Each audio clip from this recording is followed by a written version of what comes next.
As a wild life ఫోటోగ్రాఫర్గా పులి గురించి research చేసిన తర్వాత నాకు ఈ 5 సంవత్సరాల్లో తెలిసిన గొప్ప విషయాలు ఏంటంటే, అది 5 సార్లు వేటబాడితే ఒక్కసారి మాత్రమే తన ఫుడ్‌ని తన ఆహారాన్ని సంపాదించుకోగలదు. ఎందుకంటే మిగిలిన జంతువులతో పోలిస్తే పులి గంభీరంగా, తేజస్సుగా కనబడద్ది తప్ప అది ఎక్కువగా పరిగెత్తలేదు.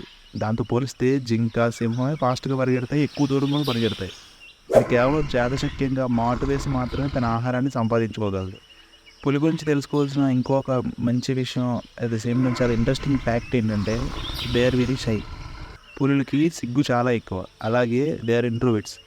ఇప్పుడు ఇంట్రోవర్ట్ దగ్గరికి కొత్త మనిషి ఎంటర్ అవుతే తను తల తిప్పుకొని పక్కకి వెళ్ళిపోతాడు. సేమ్ టైగర్ కూడా అంతే. కొత్త మనిషిని చూసినా సరే, ఇంకా దానికి ఎవరైనా ఎదురుపడినా సరే సైలెంట్గా పక్క తప్పుకొని వెళ్ళిపోతుంది తప్ప వాళ్ళని ఏం గాయపరచదు, వాళ్ళని ఏమి ఇబ్బంది పెట్టదు. పులి యొక్క పుట్టుక చూసుకుంటే ప్రతి సంవత్సరం జూలై 1 నుంచి సెప్టెంబర్ 30 వరకు, అంటే ఈ 3 నెలలు ఎప్పుడు నేషనల్ పార్క్స్ కానీ, టూరిస్ట్ ప్లేసెస్ కానీ, లేదంటే సఫారీ రైడ్స్ కానీ ఎప్పుడు క్లోజ్ ఉంటాయి. ఎందుకంటే ఈ 3 నెలలు సంభోగం చెందే సమయం, అంటే మేటింగ్ టైం అంటారు. దీన్ని పెద్ద పిల్లిగా కూడా పిలుస్తారు. పులి, పిల్లి ప్రమాదం కాదు. ఇవన్నీ క్యాట్ ఫ్యామిలీకి సంబంధించినవి. క్యాట్ ఫ్యామిలీ అంటే పిల్లి, పులి, చీత, పెద్ద పులి, చిరుతపులి, పూమ. చీత అంటే ఇప్పుడు భారతదేశంలో అంతరించిపోయినాయి. మొన్న ఈ మధ్యన ఆఫ్రికా నుంచి మధ్యప్రదేశ్లోకి పీఎం సార్ కొన్ని చీతాలను కూడా తెచ్చిపెట్టారు.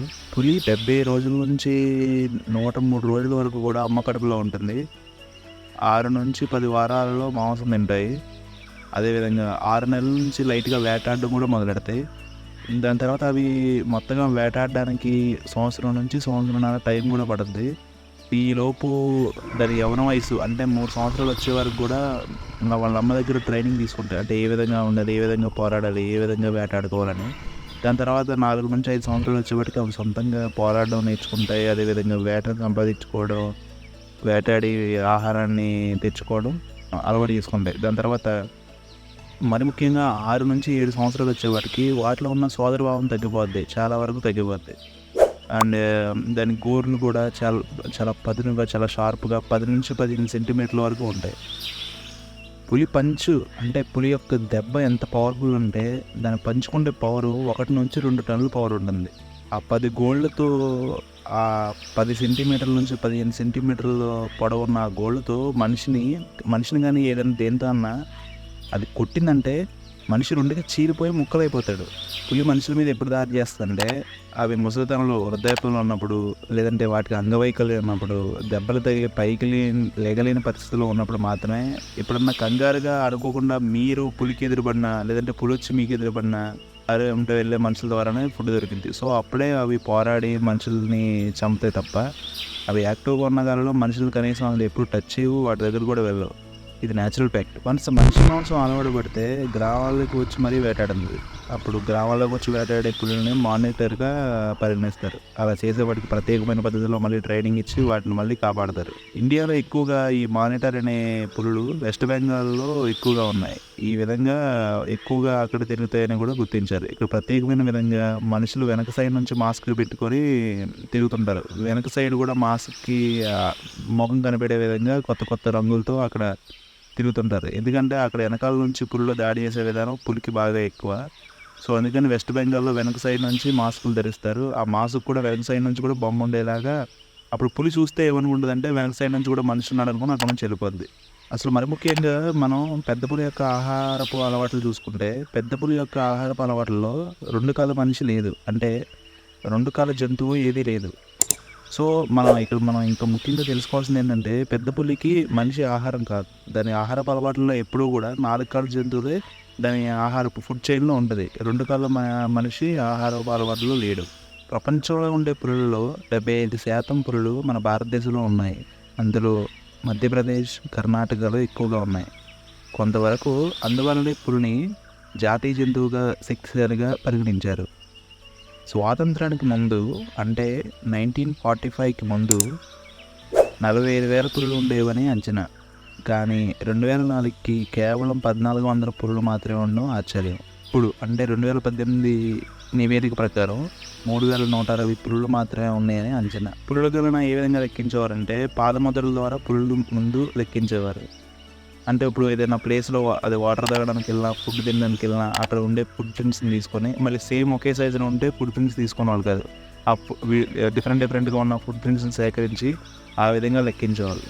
కొద్దికాలం గడిచిన తర్వాత పులి యొక్క మలం, ఆ మలాన్ని సేకరించి దాని ద్వారా DNA టెస్టులు చేసి ఆ విధంగా సేకరించేవాళ్ళు. చెట్లకి ఇన్ఫ్రారెడ్ కెమెరాస్ ఫిక్స్ చేసి మోషన్ పిక్చర్స్ ద్వారా వాటి ఛాయల్ని గుర్తించి, అంటే ఇప్పుడు మనకి ఫింగర్ ప్రింట్స్ అయితే ఏ విధంగా ఒకదానికొకటి పోలే ఉండవు, ఒక మనిషికి ఇంకో మనిషికి ఏ సంబంధం ఉండదు ఫింగర్ ప్రింట్స్, అలాగే పులులు కూడా ఈ పులికున్న మచ్చలు చారలు ఇంకొక పులికి ఉండవు. అది అసలు ఎక్కడ కూడా చాలా డిఫరెంట్గా ఉంటాయి. సో పులికి అది కూడా ఒక ప్రత్యేకమని చెప్పుకోవాలి. అంతరించిపోవడానికి మెయిన్ కారణం ఏంటంటే వేట.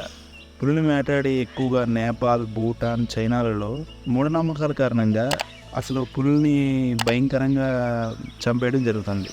ఎందుకనంటే అక్కడుండే కొంతమంది వ్యక్తులకి కొన్ని ఆచారాలు ఉన్నాయి. అంటే పులి గోర్లు, పులి చర్మాలు వంటి మీద వేసుకుంటే మంచి జరిగిద్దని వాళ్ళ మూఢనమ్మకాల ద్వారా పులులను వేటాడడం, చంపి తినడం. చైనాలో పులి మాంసం తింటే అపారమైన శక్తులు వస్తాయని అక్కడ పులిని చంపేసి వేటాడి తినేసేవాళ్ళు. సో అలా కూడా పులులు చాలా వరకు అంతరించిపోయినాయి. 1972 యాక్ట్ ద్వారా పులుల సంరక్షణ చట్టం తెచ్చారు. 3 నుంచి 8 సంవత్సరాలు జైలు శిక్ష వరకు ఉంటుంది. అదేవిధంగా 50,000 నుంచి ₹1,00,000 వరకు జరిమానా కూడా విధిస్తారు. అంతరించిపోతున్న పులులను కాపాడడానికి project tiger 1973 act, NTCA national tiger conservation authority, GTF, WWF and 2011లో TX2 పులుల్ని కాపాడాలని సెంట్రల్ గవర్నమెంట్, స్టేట్ గవర్నమెంట్ చాలా మంచి ఇలాంటి ప్రాజెక్టులు అయితే ప్రవేశపెట్టింది. ఫర్ ఎగ్జాంపుల్ జంతువులకి, మొక్కలకి ఏ విధంగా, అలాగే జంతువులకి పర్యావరణానికి ఏ విధంగా సంబంధం ఉంటుందంటే, మారిషస్లో డూడెస్ అనే ఒక పక్షి ఉండేది. అంటే ఎగరలేని పాతకాలం లాంటి ఒక పక్షి. అది అంతరించిపోయే టైంకి అక్కడ ఉన్న అకేషియా అనే మొక్క కూడా అంతరించిపోయింది. ఎందుకంటే మారిషస్లో ఉండే ఆ డోడోస్ అనే పక్షి కేవలం అకేషియా అనే చెట్టు మీద పూర్తిగా ఆధారపడి ఉండేది. అట్ ద సేమ్ టైం దాని గూడు కానీ, అది ఉండే ప్లేస్ కానీ అంతా కూడా ఆ అకేషియా అనే చెట్టు మీదే ఉండేది. ఈ పక్షి ఎప్పుడైతే అంతరించిపోయిందో ఆ చెట్టు కూడా అంతరించిపోయింది. ఎందుకంటే ఆ రెండు ఒకదాన్ని ఒకటి ప్రభావితం చేసుకొని అలా కలిసిపోయాయి. సో ఈ పక్షి అంతరించిపోయిన తర్వాత ఆటోమేటిక్గా ఆ చెట్టు కూడా అంతరించిపోయింది. సో ఒక జాతి అంతరించిపోయినప్పుడు ఒక మచ్చను వదిలేస్తుంది. ఇది మొత్తం పర్యావరణ వ్యవస్థను ప్రభావితం చేస్తుంది. పులిని మనం రక్షించాల్సిన మరో కారణం ఏంటంటే, మన అడవులు నీటి పరివాహక ప్రాంతాలు. అందువల్ల ఇది అందమైన జంతువులను రక్షించడం మాత్రమే కాదు, స్వచ్ఛమైన గాలి, నీరు, పరాగ సంపర్కం, ఉష్ణోగ్రత నియంత్రణ సేవలను అందించడానికి అడవులు ప్రసిద్ధమైనవి. ఇది మనందరికీ తెలుసుకోవాలి కూడా. అందుకని పులుల్ని అంబ్రెల్లా టవర్స్ అంటారు. ఎందుకని మనకు అంబ్రెల్లా వేసుకున్న తర్వాత కింద నీడ పడద్దు కదా, ఆ నీడ పడినంత లెక్క గొడుగు ఎండ నుంచి ఏ విధంగా మనకు కాపాడద్దో, అలాగే పులి కూడా తన తిరిగే టెరిటరీని కూడా తన ఆస్థానం లాగా, తన ప్లేస్ లాగా ఫీల్ అయ్యి అక్కడ ఉండే జీవులు కొత్త వాళ్ళని లోనికి ఎంటర్ ఇవ్వకుండా, అదంటే లోన ఉన్న వాళ్ళు బయటకి వెళ్ళనివ్వకుండా అది చాలా బాగా కాపాడుతుంది. అలాగే వీటిని మైగ్రేషన్ పీసెస్ కూడా అంటారు. మైగ్రేషన్ పీసెస్ అంటే ఒక ప్లేస్ నుండి ఇంకొక ప్లేస్కి తిరుగుతూ తను తిరిగే ప్లేసెస్ని కాపాడుతూ ఉంటుంది. ఆ ప్లేస్ని కాపాడుకుంటూ ఈ పులులు చూసుకుంటాయి. ఇప్పుడు ఒక పులి తిరగాలన్నా ఒక అడవి కావాలి. ఒక అడవి కావాలంటే ఆ అడవిలో పులికి సరిపడా ఆహారం జంతువులు ఉండాలి. సో ఇప్పుడు ఆ జంతువులు ఉన్నారంటే ఆ జంతువులు, అంటే పులి వేటాడి తినే జంతువులు తినడానికి కూడా ఒక ఫుడ్ ఉండాలి. ఆకులు తినే జంతువులు ఉంటాయి, లేదంటే ఇంకా వేరే విధంగా వాటి ఆహార అలవాట్లను బట్టి మనుషులు కూడా జంతువులు ఉంటాయి. సో ఇక్కడ పులి ఏం చేస్తుందంటే అడవిని క్రియేట్ చేస్తుంది. సో తన తినడానికి ఆహారంగా ఉండే యానిమల్స్ని క్రియేట్ చేస్తుంది. టోటల్గా ఒక ఫుడ్ చైన్ క్రియేట్ చేస్తుంది. అపెక్స్ డాట్ ఫుడ్ చైన్ అనే ప్రక్రియ ద్వారా క్లైమేట్ చేంజెస్ కానీ, రైన్ ఫాలింగ్ కానీ ఇవన్నీ కూడా టైగరు ప్రతి ఒక్క మూమెంట్ని, నేచర్లో ఉన్న మూమెంట్ని ప్రభావితం చేస్తుంటుంది. అందుకే కీ స్టోన్స్ ఆఫ్ స్పీసీస్ కూడా అని అంటారు టైగర్స్. ఈవెన్ మన ఇతిహాసమైన మహాభారతంలో కూడా చిన్న లైన్ అయితే రాసి ఉంటుంది. పులి ఎక్కడ ఉంటే అడవి అక్కడ ఉంటుంది, అడవి ఎక్కడ ఉంటే పులి అక్కడ ఉంటుంది, ఈ రెండు ఎక్కడ ఉంటాయో అక్కడ వాతావరణం బాగుంటుంది, టైంకి వానలు పడతాయి అని ఒక చిన్న వర్డ్ అయితే డిస్క్రైబ్ చేశారు. పులి ఎప్పుడు కూడా ఒక దట్టమైన అడవిని ఏర్పాటు చేసుకుంటుంది. ఇప్పుడు నేను మీకు ఎలా చెప్పాలంటే, ఒక ప్లేసు అంటే ఒక ఫారెస్ట్ కానీ, ఒక మంచి ఫారెస్ట్ ఉంది, ఫారెస్ట్ ఆరోగ్యకరంగా ఉంది, ఉండవలసిన అన్ని క్వాలిటీస్ దానికి ఉన్నాయి అని చెప్పాలి అంటే అది ఎలా సూచిస్తారంటే, అక్కడ ఒక టైగర్ ఉంది అంటే డెఫినెట్గా ఆ ఫారెస్ట్ చాలా ఆరోగ్యకరంగా ఉందని అర్థం. అదేవిధంగా ఇది చాలా అందంగా ఉందని కూడా అర్థం. కొత్త జీవులు పులులు ఉండే ప్లేసెస్కి వచ్చి జీవించే ఎన్విరాన్మెంట్ని పులులు ఆ అడవిలో క్రియేట్ చేస్తాయి. అంత సెక్యూరిటీని కూడా క్రియేట్ చేస్తాయి. ఒక ప్లేసు అంటే ఒక అడవి చాలా అందంగా ఉంది, చాలా అద్భుతంగా ఉంది, ఆరోగ్యకరంగా ఉంది అంటే అక్కడ పులి ఉంది అని అర్థం. పులి మరణం కూడా ఎంత స్వచ్ఛంగా, ఎంత ప్రశాంతంగా ఉంటుందంటే, దాని వయసు అయిపోయినప్పుడు వృద్ధాప్య టైంలో కానీ, లేదంటే అది చచ్చిపోతున్నాను అని డిసైడ్ అయిపోయేదని తెలిసిపోయిన తర్వాత ఏదైనా పెద్ద కొండ దగ్గరికి వెళ్ళి అక్కడ కొండ మీద తలకాయ పెట్టి అలా స్వచ్ఛమైన గాలిని పీల్చుకుంటూ అలా ప్రశాంతంగా ఊపిరి. పులి మీ మీదకి దాడికి దిగితే అస్సలు కదలకుండా, కంగారు పడకుండా, దాని కళ్ళలో కళ్ళు పెట్టి చూస్తూ, ఐ కాంటాక్ట్ మెయింటైన్ చేస్తూ, మీ దగ్గర కానీ చుట్టుపక్కల కానీ ఉన్న ఏదైనా వస్తువుని ఇలా పక్కకి విసరడం ద్వారా పులికి మీ మీద ఉన్న దృష్టిని ఆ వస్తువు మీదకి మళ్లించవచ్చు. తద్వారా మీరు అక్కడ నుంచి త్వరగా ఎస్కేప్ అయ్యే పని చేసి అక్కడ నుంచి బయటికి తప్పుకోవడం, లేదంటే దగ్గర ఉన్న ఏదైనా పెద్ద చెట్టుని కానీ ఎక్కి మీ ప్రాణాలు అయితే కాపాడుకోవచ్చు. అలా కాకుండా మూర్ఖత్వంగా ఈ వస్తువుని పులి మీదకి విసరడం ద్వారా పులికి అగ్రెసివ్నెస్ పెరిగింది. ఫస్ట్ పాయింట్, అగ్రెసివ్ పెరిగిన తర్వాత అది మీ మీదకి వచ్చి దాడి చేసే అవకాశం ఉంది. సో ఈ తప్పు మాత్రం అసలు చేయొద్దు. మీరు ఫస్ట్ చూస్తే డోంట్ డూ ప్యానిక్, అంతే. అంటే క్రూర జంతువుని చూస్తే ఎవరికైనా భయం వేస్తుంది, కానీ ఈ విషయం మాత్రం బాగా గుర్తుపెట్టుకోండి. ఫస్ట్ మీరు అలర్ట్ అయిపోండి, ఒక ఆబ్జెక్ట్ లాగా అయిపోండి. ఇప్పుడు ఈ కెమెరాను చూడండి, ఈ కెమెరా అలాగా నేను కదలకుండా ఉండిపోండి. అప్పుడు ఏమనుకుంటుంది పులి, మీరు ఒక ఆబ్జెక్ట్ లేదంటే ఒక చెట్టు లేదంటే ఇంకేదన్నా ఒక థింగ్ అనుకుని అక్కడ చూసి వెళ్ళిపోద్ది. అంతేగాని అక్కడ నుంచి పరిగెట్టడం మాత్రం ఇలాంటి చేయడం ద్వారా మీరు దాని ద్వారా బాధింపబడతారు. Hi, this is Siddharth, and before I give a little bit more information about the subject, let me briefly tell you about myself. I'm a professional wildlife photographer and photographic safari guide that lead trips to amazing national parks, game reserves all over India. Point number 1, మీరు కంగారుగా వెళ్ళి పులికి ఎదురుపడినా లేదంటే పులి కంగారుగా వచ్చి మీకు ఎదురుపడినా సరే, దానికి మీకు ఐ కాంటాక్ట్ అయితే మెయింటైన్ చేయండి. ఇది ఫస్ట్ పాయింట్.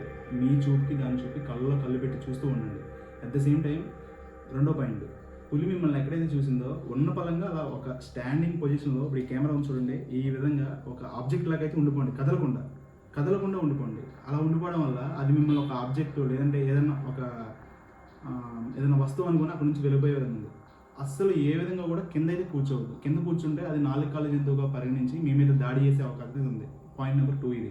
పాయింట్ నెంబర్ 3 ఏంటంటే, ఇప్పుడు మనకి పులి సంచారం ఎక్కువగా ఉంది కాబట్టి డెఫినెట్గా మీరు వెళ్ళేటప్పుడు మీ చేతిలో ఏదైనా ఒక కర్ర కానీ లేదంటే ఒక ఆయుధం కానీ తీసుకెళ్ళండి. ఇన్ ది సెన్స్ నేను అది పట్టుకెళ్ళమన్నది దాని మీద మీరు దాడి చేయడానికి కాదు. దాని ద్వారా మీరు నేను చెప్పినట్టు, వీడియోలో మొదట చెప్పినట్టు, ఆ వస్తువుని పక్కకి మీ నుంచి పక్కకి ఇలా వేయడం వల్ల పులి డైరెక్షన్ ఆ వస్తువు మీదకి వెళ్ళద్ది. సో పులి డైరెక్షన్ దానికి వెళ్ళినప్పుడు మీరు అక్కడ నుంచి ఉన్న పలంగా పరిగెట్టడం అనేది అసలు ఎప్పుడు చేయకూడదు. మెల్లమెల్లగా వెనక్కి అడుగులు వేసుకుంటూ మీరు ఉన్న డైరెక్షన్ నుంచి వేరే డైరెక్షన్కి వెళ్ళడం వల్ల పులి అక్కడ నుంచి దృష్టి మళ్ళీ విధానం అయితే కన్ఫామ్గా ఉంది. ఇది 99% వర్కౌట్ అయింది కూడా. మన సుందరబన్స్ అడవుల్లో కానీ లేదంటే గిర్ నేషనల్ పార్క్స్లో కానీ, మనకి కున్నా నేషనల్ పార్క్ మహారాష్ట్రలో జబల్పూర్లో కానీ డెఫినెట్గా పులి ఎదురుపడినప్పుడు అక్కడ ఉన్న గ్రామస్తులు కానీ ఈ విధమైన చర్యలు తీసుకుంటారు. పాయింట్ నెంబర్ 4, మీరు పులి ఎదురుపడిన తర్వాత మీ దగ్గర ఉన్న ఏదైనా కర్ర తీసుకెళ్ళినప్పుడు కర్రని మీ మీద నుంచి ఇలా పైకి కానీ లేదంటే కర్రని మీ చుట్టుపక్కల ఇలా పట్టుకోవడం వల్ల పులికి మీరున్న ఆకారం కానీ మీరున్న సైజు కానీ చాలా పెద్దగా కనపడుతుంది. చాలా పెద్దగా ఇన్ ది సెన్స్ చాలా వైడ్గా కనపడుతుంది. అప్పుడు మీరు పులికి ఎలా కనపడతారంటే చాలా పెద్ద వస్తువులేగా లేదంటే చాలా పెద్ద ఆబ్జెక్ట్లా కనపడుతుంది. నేను ఇలా పట్టుకోమన్నాను, ఇలా చేయమన్నాను, ఇన్ ది సెన్స్ దాన్ని చేసి ఇలా పట్టుమని అర్థం కాదు. మీరు పూర్వం నుంచి మీరు చూస్తుంటే ఆదివాసులు అంటే అడవికి దగ్గరగా ఉండేవాళ్ళు.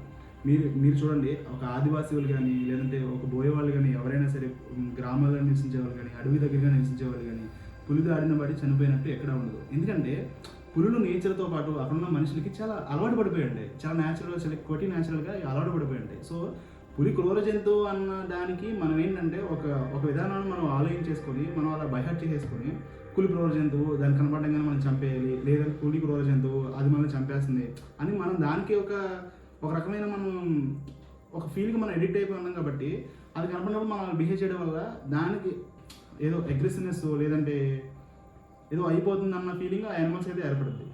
అవాయిడ్ ప్లేయింగ్ డెడ్ అంటే ఇప్పుడు సమయస్ఫూర్తితో మనం పంచతంత్ర కథల్లో చూసిన విధంగా ఒక పులిని చూడంగానే మనం అక్కడ నుంచి చనిపోయినట్టు యాక్షన్ చేస్తాం, కళ్ళు తిరిగి కింద పడిపోయినట్టు యాక్షన్ చేస్తే అసలు అలా చేయకూడదు. అలా చేయడం వల్ల యానిమల్ ఇంకా డిస్టర్బ్ అవుతుంది. చుట్టుపక్కల ఉండే పులి ఇంకా డిస్టర్బ్ అయ్యి అది మీ దగ్గరికి వచ్చి పొడుగున్నది వేటాడే తత్వాన్ని పట్టుకొని ఒక పొదలో లాక్కెళ్ళే విధానం అయితే ఉంది.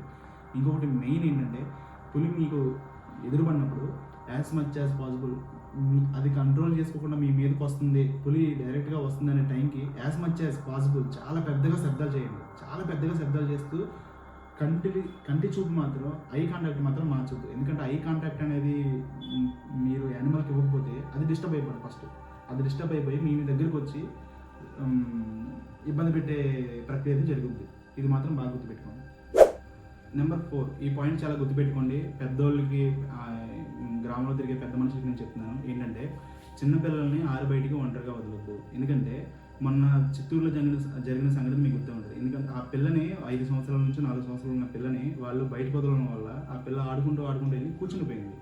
కూర్చోవడం వల్ల పులికి ఎప్పుడైనా సరే కూర్చుంటే 4 లెగ్స్ ఆబ్జెక్ట్గా అది గుర్తిస్తుంది. ఎందుకంటే 4 కాళ్ళ జంతువుగా పులి పరిగణించి ఆ అమ్మాయి మీద బైట్ చేసి ఆ అమ్మాయిని చీల్ చేసింది, పంజాతో కొట్టి చీల్ చేసింది. సో మీరు పెద్దలు ఏం చేస్తారంటే చిన్నపిల్లల్ని ఆరు బయటికి చీకటి పడితే రానివ్వద్దు. నేను ఇది మరీ గుర్తుపెట్టుకోండి, మరీ ముఖ్యంగా లేడీస్ కూడా చెప్తున్నాను. ఆరు బయటకి చీకటి పడిన తర్వాత చిన్నపిల్లల్ని బయటికి అయితే అసలు పంపొద్దు.